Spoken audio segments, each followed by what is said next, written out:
recapping Week 12 in the Mountain West.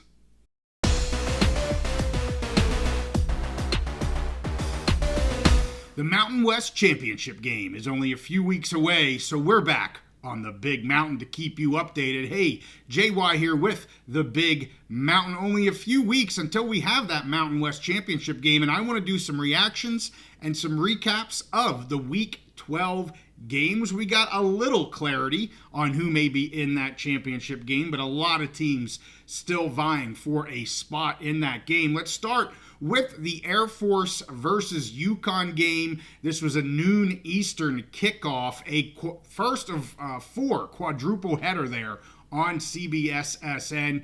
Air Force comes up the loser in this. They lose 26-16. Total yards pretty even, 356 to 347. Time of possession, Air Force actually controls more of that, 35 minutes to 25 minutes. But really the big news coming out of this game is Liam Zarka, the quarterback for the Air Force Falcons. He exited the game late in the first half, had a hand injury. He came back out for the second half with a cast on his hand and up his arm. So he was done for the day, and that really kind of spelled any sort of doom for a comeback from the Falcons. Just couldn't get much offense going from there. And UConn is a very good team, well coached by Mora out there.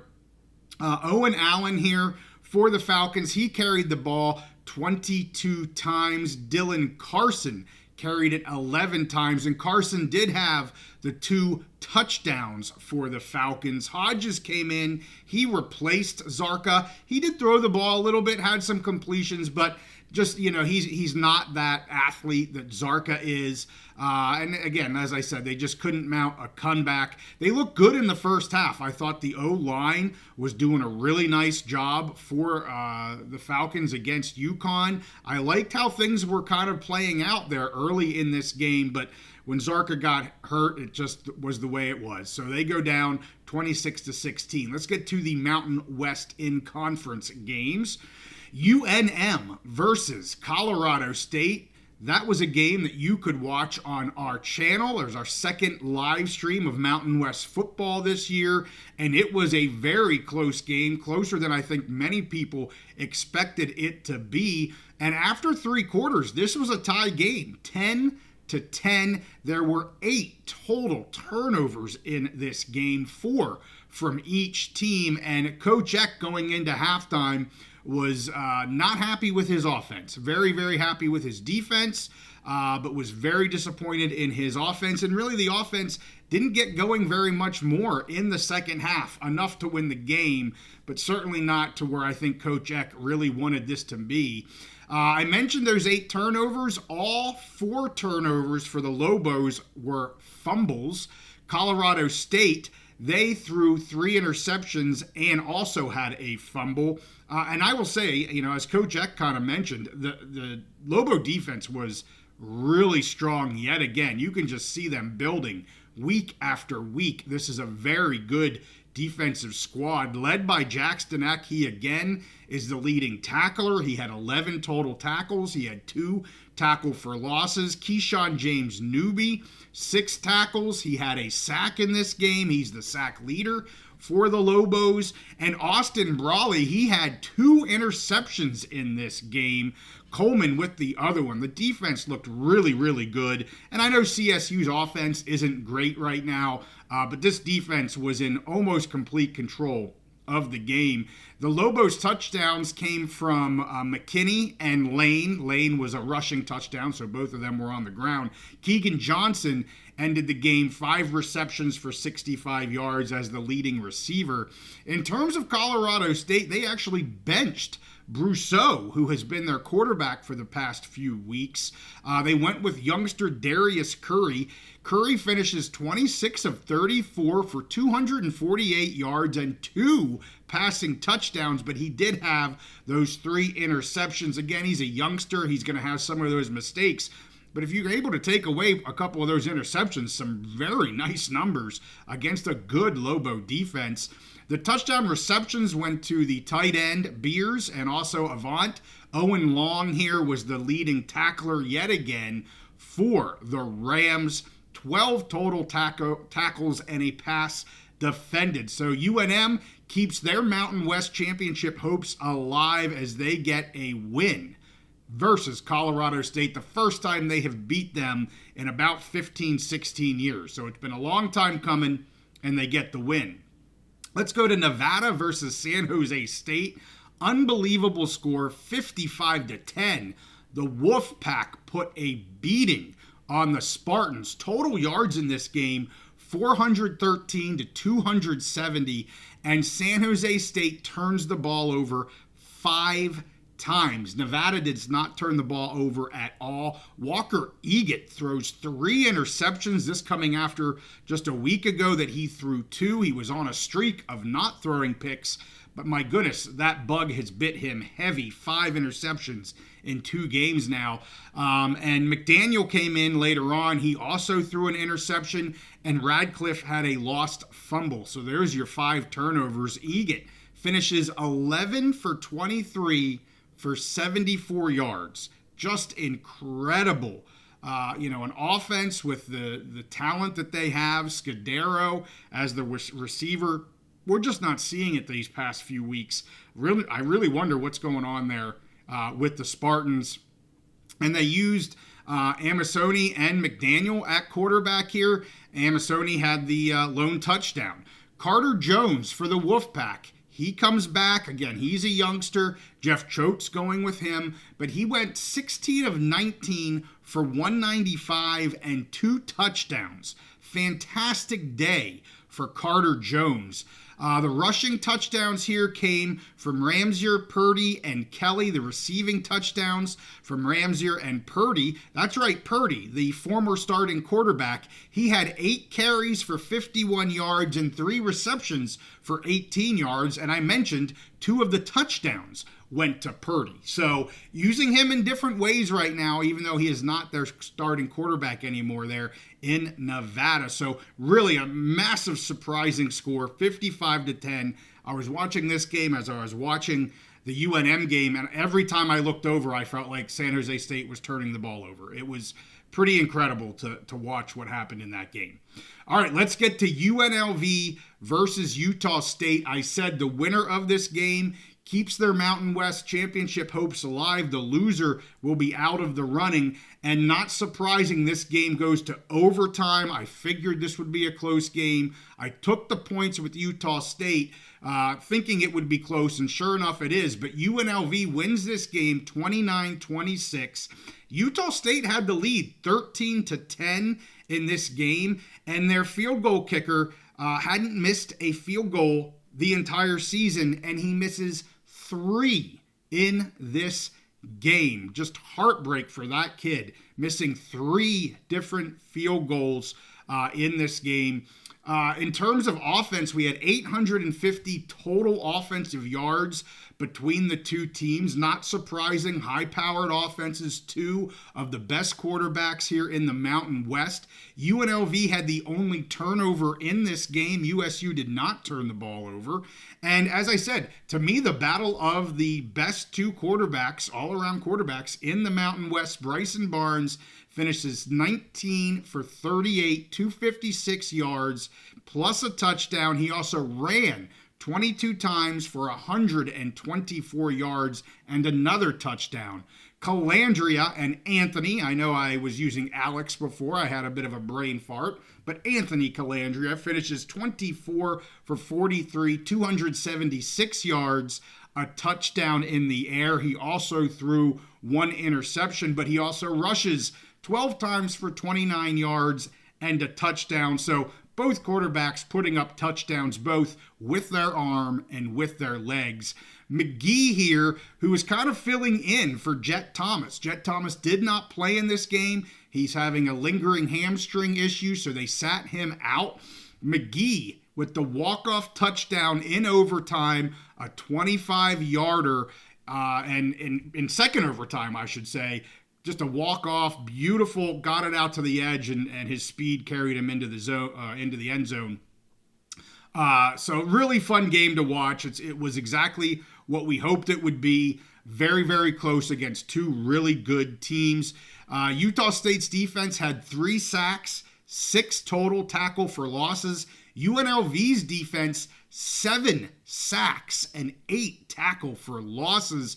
UNLV's defense probably about as good as I've seen here for the season in this game. They played very well against a Utah State team with Bryson Barnes that can be very, very dangerous. So, holding them to only 26 points should be a huge win, huge confidence booster for UNLV as they're going to be pushing for a Mountain West Championship game berth. Let's get to Fresno State versus Wyoming. Fresno State wins this one 24-3. Just a defensive battle throughout really the whole game. It was soggy. It was wet in California. Couldn't get too much of a passing game going on either side. And the Pokes-O really never got going. I mean, they had 184 yards of offense in the game, did Wyoming. They actually had more penalty yards than they had passing yards in this game. Awful stat line there for them. Time of possession was 35 minutes to 25 minutes in favor of the Bulldogs. I'll tell you, it seemed worse than that. Wyoming couldn't sustain really any drives. Their offense struggled mightily throughout this entire game, and I was surprised to see the minutes 35-25 because I thought it would have been even worse than that, quite frankly. Anderson ends 6 of 23 for 64 yards and a brutal interception, really bad throw. Tote Harris was the lone bright spot here on this offense. He had 12 carries for 96 yards, was able to open a couple good ones, but really the only offense came from Tote Harris when he was able to find some holes. Carson Conklin ended. He's, of course, the quarterback now for the Bulldogs. He ends 12 of 27 for 95 yards. He did have one passing touchdown to Freeman. So again, 12 of 27, 95 yards, not good numbers, but he isn't turning the ball over. And in the conditions that they had, he kind of played the game the way it needed to be played. They relied on their defense, and that's really all they needed to do. The Bulldog defense was in control of this game throughout, from start to finish. Donaldson and Arsenault had the 2 rushing touchdowns. Luke was actually the leading rusher, 92 yards on 16 carries. And that Bulldog D, as I said, 2 sacks, 6 tackle for losses, and Hamilton had the interception. Bulldogs still in the running for the Mountain West Championship game. And then the last one, the big one, the Boise State traveling to Southern California, San Diego State, another rainy game. It rained most of the day there. Just a very unpleasant game, but they have a beautiful stadium, still not getting people out, whether it's raining or not. Just disappointing to see what they have or don't have there in San Diego. Another defensive battle, and Boise State's defense played really well. I've been saying that the San Diego State offense is not going to be really anything to ride home about. And we had 13 total punts in this game. So again, defense is doing the job for the most part. San Diego State only has 17 passing yards in this game in total, but they're able to run the ball for 277 yards, and that's really been the name of the game. Good, solid defense, run the ball, kind of like the Aztecs of old before an Aztec fast came into play, which really isn't happening this year. That's really run the ball, control the clock, control the possessions, use that strong defense, and that's what the Aztecs are doing. Lucky Sutton had 150 yards on 25 carries. Denegal scored both touchdowns on the ground. Christian Washington, also a nice 41-yard run. He finished with 9 carries and 98 yards. Napier here, a non-factor. He had 1 catch for -2 yards. Of course, some of that condition-based, and some of that they just don't have much of a throwing game. It is what it is. They're a great team. They just don't have a huge passing offense. Cutforth here, he's in for the injured Maddox Madsen. He went 12 of 18 for 104. Riley had 79 yards on 29 carries. He gets the lone Boise State touchdown. Gaines 78 yards on 13 carries. And Caples was the favorite target. 7 of the 12 receptions went to him for 42 yards. And Penry caught 3 for 50 yards. Kicker here, Boomer, he did miss a field goal, a 41-yard field goal in the fourth quarter to try and make that a one-score game, and it just did not happen. And Boise gets their second conference loss, and so the Aztecs stand alone right now at the top of the Mountain West with only that one loss to Hawaii. So let's talk about week 13. We got some good ones coming up yet again. Friday night is going to be an awesome game. Win and you survive, lose, and you're going to be out of the hunt. This is Hawaii traveling to UNLV. The winner of this game really propels themselves into the possibility of a Mountain West Championship game. I'm going to break all this down on an episode later this week, but I really like the chances of the winner of this game getting into the Mountain West Championship game. So if you want to call it a little bit of a semifinal game, Hawaii at UNLV, it's going to be a great one. That's a 7:30 Pacific kickoff Friday night. Saturday's matchup, we've got Nevada at Wyoming. We'll see if Nevada can continue scoring points like they did this past week, and we'll see if Wyoming, if we can get some offense coming out of this team to end this season in 2025. Then we've got New Mexico at Air Force. As I mentioned, Liam Zarka is done for Air Force. So, this should be a win for New Mexico, again, to keep the New Mexico hopes alive, but you never know with an Air Force team, once they get into that triple option type of game, what they might bring there versus the Lobos. So it's definitely not a game that the Lobos want to overlook. They need this win to stay in the hunt.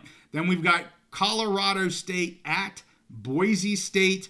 I'm guessing this is probably going to be a lower scoring game. Colorado State coming off a nice game versus New Mexico, a loss, but a nice game. Boise State coming off a loss there to San Diego State. And I think Boise's got a rough go of it here to end the season. I'll be a little surprised if they limp into the Mountain West Championship game. I like other teams ahead of them right now, but they absolutely are still in the hunt. There are the Broncos. Then we've got Utah State at Fresno State, a very good game here on Saturday.